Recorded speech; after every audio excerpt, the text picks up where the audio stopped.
Boa tarde. Na sessão passada, nós trabalhamos como a cultura, ela de fato ela tem que ser entendida com relação às relações sociais. Mas, na virada cultural, passou a ser enfatizado também a própria cultura, entender a própria cultura, como é que ela funciona, principalmente nos processos de dominação, que a cultura tem o papel fundamental da cultura.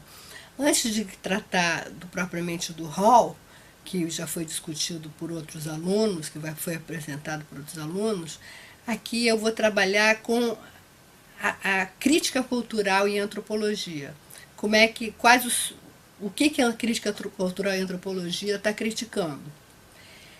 Então, o livro do Marcus e Fischer, de 86, que tratou antropologia como crítica cultural, ele está relacionando, dentro de uma visão epistemológica, está criticando a positividade do progresso social, que é engendrado supostamente por uma racionalidade definida em termos científicos. Quando você está trabalhando com crítica cultural, você está colocando em questão essa racionalidade, não sob pena de perder a objetividade, mas para entender os mecanismos inconscientes do conhecimento humano. E também na etnografia, que a etnografia, como a etnografia acaba assumindo uma postura realista e que vai romper com a visão desencarnada da cultura como um texto que seja dissociado das relações sociais. Então, aí, apesar de estar enfatizando a cultura, está pensando a cultura também enraizada socialmente. E por isso o realismo etnográfico. E também pensando formas de documentação sistemática que possam circunstanciar essa análise crítica. E principalmente pensando a tradução cultural, em que medida que é possível a tradução cultural, a etnografia, produzir uma tradução cultural. E então, se está pensando na etnografia, está pensando também a questão da reflexividade. Na sociologia se falou em reflexividade social, o Pierre Bourdieu, mas na antropologia se enfatiza o sujeito. Na reflexividade antropológica se enfatiza o descentramento étnico. Como o sujeito ele se descentra na etnografia, ao romper com a teoria eurocêntrica, ele vai romper com a sua própria etnia e vai romper com a sua própria maneira de pensar ocidental. Então ele passa a problematizar os discursos hegemônicos com base no conhecimento, reconhecendo que existem lógicas diferenciadas e examinando processos culturais dentro de campos de disputas e conflitos. Então, a antropologia ela está relativizando, decodificando o próprio imaginário técnico-científico em que as teorias se concebem, que vai permear também os campos culturais.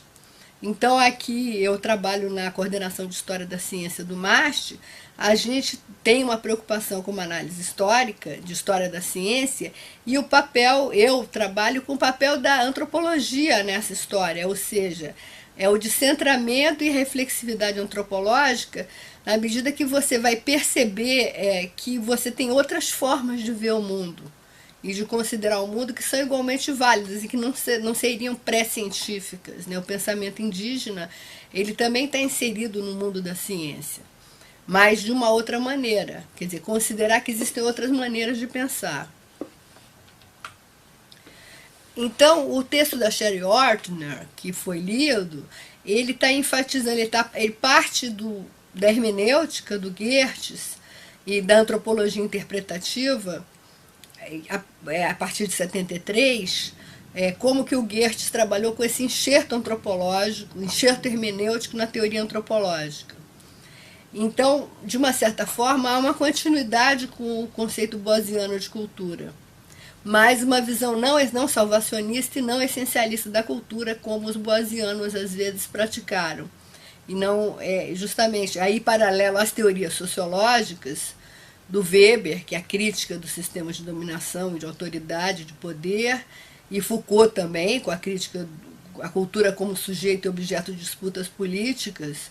Quer dizer, o Foucault ele vai fazer uma crítica radical das relações saber e poder. Então a antropologia ela vai se alimentar, mas ela vai enfatizar aí no sujeito no sentido antropológico, não no sujeito filosófico, mas no sentido como que esse sujeito ele também formula, o sujeito também é capaz de produzir a crítica cultural. E então vai produzir significados e as formas de vida, aí no sentido do Wittgenstein, elas são como os sujeitos e suas formas de vida, eles vão, de uma certa forma, permitir esse descentramento desse pensamento filosófico no sentido antropológico. É o que a Sherry Ortner está colocando. Então, e aí justamente essa crítica cultural, ela, a partir do livro do Marcus e Fischer, da Antropologia como Crítica Cultural, ela se propõe a sistematizar os problemas da escrita etnográfica numa postura de crítica cultural. Então, eu penso, já trabalhei, meus trabalhos eu já trabalhei nesse ângulo, que antes de tomar por objeto a fundação de novos paradigmas, e eu estou reforçando aí a contribuição da escrita da cultura do Clifford e do Marcos, de 86, que foi traduzida pelo UERJ em 2016, toma por objeto a fundação de novos paradigmas. E aqui a instância privilegiada da crítica cultural é a escrita etnográfica, dentro dessa visão da etnografia da cultura. E que vai se basear na tradução cultural. Na tradução cultural, ou seja, você tem que considerar na pesquisa, a pesquisa antropológica considera aquilo que não pode ser traduzido. Por isso que é importante nós incorporarmos o pensamento de estudantes indígenas na pós-graduação, porque os estudantes indígenas vão pensar, eles vão receber um treinamento teórico, acadêmico e crítico para reformular os conceitos que nós não podemos captar. Nós não podemos captar porque nós, de fato, mesmo que o antropólogo aprenda a língua, ele não vai ter o mesmo conhecimento profundo, em profundidade, da língua indígena, porque ele não é um falante, mesmo que ele aprenda. Mesma coisa, eu passei algum tempo nos Estados Unidos ou na França, eu falo francês, mas eu não sou nativa francesa. Então é diferente você falar francês ou falar inglês, entender, e você uma pessoa que nasceu naquela cultura, foi formado naquela cultura desde criança. Então, o antropólogo, ele, por mais que ele passe um período de 6 meses ou um ano no campo, ele não está totalmente socializado na cultura indígena. Então, é importante nós considerarmos o pensamento indígena pelos próprios índios, porque eles tendo sido, por mais que às vezes pode ter dificuldade de aprender os conceitos antropológicos, eles podem, na medida que tenham uma formação teórica, eles podem estabelecer o que nós não conseguimos, que é imposto pelos limites da tradução cultural.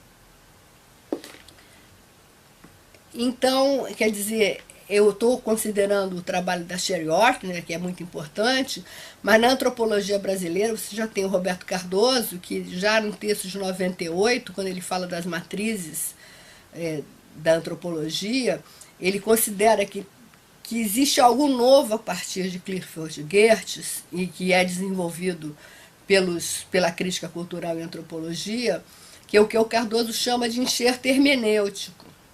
Então você tem os diferentes paradigmas das diferentes escolas de antropologia, que a britânica seria empirista e não histórica, a francesa seria racional e não histórica, e a antropologia seria a americana, estaria trabalhando nessa matriz histórico-cultural. Você como você tem uma crise dos modelos explicativos, na medida que o eu, a ruptura com o etnocentrismo, você tem esse eu que passa a não mais se explicar, tá? Uma situação de perplexidade diante do conhecimento. Então a hermenêutica se coloca nessa postura de perplexidade e de busca de novos referenciais, e os referenciais a partir da crítica e dessa reflexão descentrada. Né? A reflexividade se dá a partir dessa relativização e desse descentramento do pensamento eurocentrado. Então você tem a quebra dos paradigmas, que isso o Kuhn já falou, né? Mas essa quebra dos paradigmas não vai negar necessariamente os paradigmas antropológicos. É uma reflexão crítica e profunda sobre o inconsciente cultural e que permite essa crítica cultural, mas que não pode ser negado o papel da teoria nessa crítica, porque a teoria crítica vai permitir pensar o posicionamento do pesquisador na etnografia e as cumplicidades que se pode circunstancialmente assumir e que remontam, por exemplo, você pode remontar ao racionalismo do Lévi-Strauss, as estruturas. Eu acho que o antropólogo não pode prescindir de ler Claude Lévi-Strauss, porque a questão de analisar os mitos como feitos de relações é básico para você você produzir uma etnografia crítica, para você não tomar como consciente fatores que sejam inconscientes. Ao mesmo tempo, você não pode prescindir também de certos pressupostos da antropologia política britânica, que aprendeu com o empirismo funcionalista. E, ao mesmo tempo, também a antropologia cultural e histórica de Franz Boas, que tentou se abrir a esses conhecimentos, que, afinal de contas, os conhecimentos indígenas, que, afinal de contas, eram uma incógnita do ponto de vista das teorias de gabinete. Né? Você, no campo, você passa a refletir sobre as teorias. E eu acho que aí, considerando o pensamento indígena, eu acho que os indígenas eles têm uma visão que podem desenvolver essa crítica cultural com conhecimento de causa, ou seja, na medida que você assimila as teorias, treinado teoricamente, você pode voltar essas teorias para áreas não conhecidas e não exploradas pelo pensamento ocidental.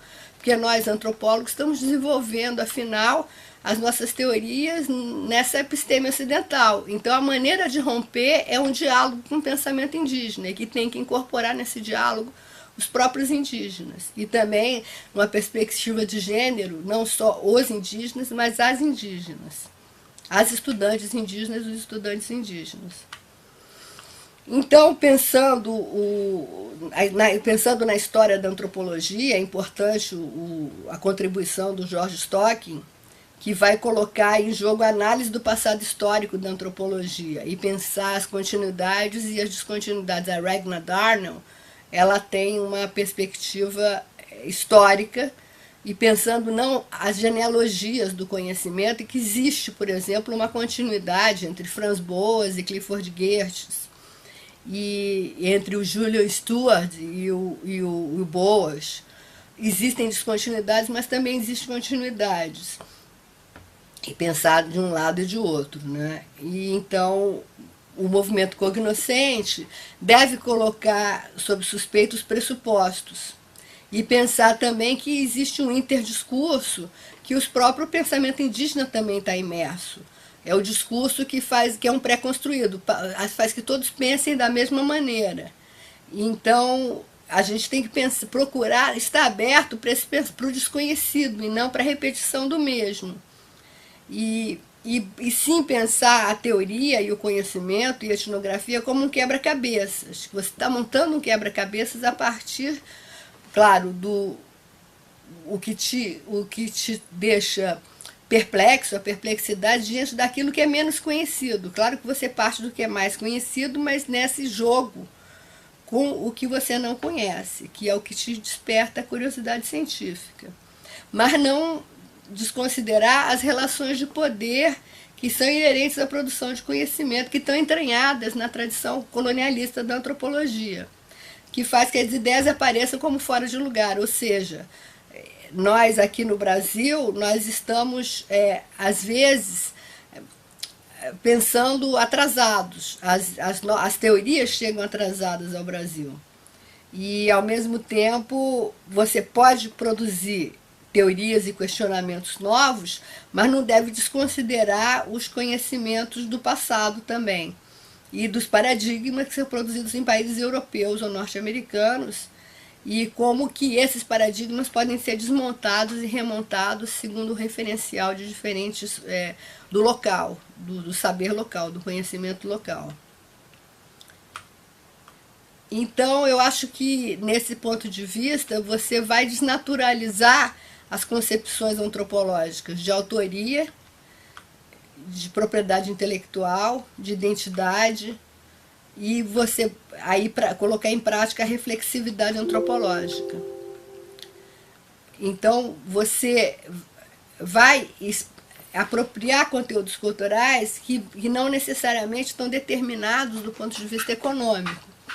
Você, ao mesmo tempo que a produção de bens culturais está imersa num processo de mercantilização que implica disputas econômicas, envolve signos que encobrem relações de poder simbólico, como a disputa por prestígio e autoridade, ou então narrativas culturais que não remetem a um autor específico, e como os especialistas indígenas vão reivindicar a autoria individual e têm esse direito, e o fazem baseados tanto nas práticas que eles dominam, quanto nas ambiguidades da própria legislação nacional, que permite a apropriação individual, a legislação internacional sobre propriedade intelectual.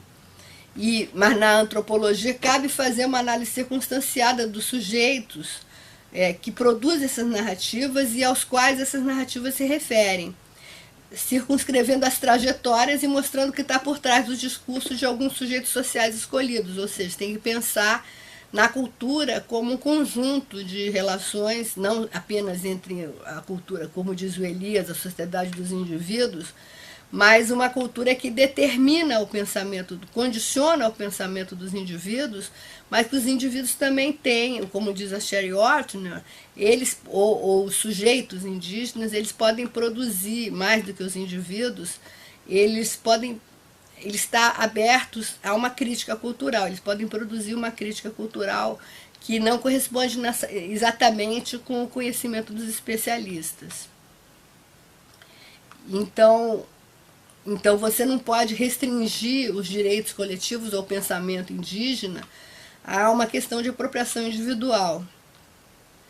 Então, o que o Tony Seeger coloca é que você tem uma nova legislação e uma nova ética que requerem novas formas de organização dos arquivos, das coleções, de modo que eles possam ser entidades vivas a serviço das coletividades indígenas.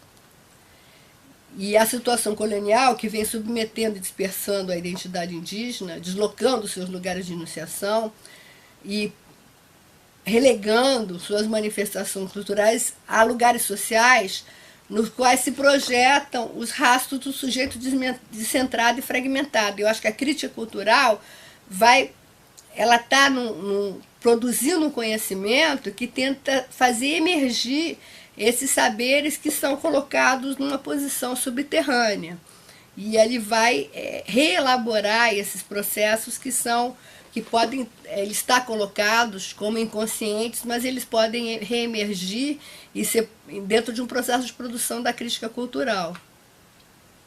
Então você aí tem, eu entendo que seja reflexividade de antropologia, que passa pela intertextualidade, quer dizer, você correlaciona diferentes textos, e pela intersubjetividade, diferentes sujeitos pensantes. Então a identidade, você não tem mais uma identidade adjetiva, mas uma identidade substantiva, que é tomada na observação de processos interativos, na crítica do conceito de comunidade, no sentido clássico de valores partilhados, de identidade partilhada e de cultura partilhada. e que tem sido mapeada em termos de localidade para definir uma trama de referência orientando a etnografia. Como diz o Marcos, num texto de 92, a produção da identidade da pessoa, do grupo, da etnicidade ou da própria nacionalidade ocorre simultaneamente em vários locais de atividade por diferentes agentes com distintos propósitos. E o que ele chama de multissituada, é a produção cultural multissituada.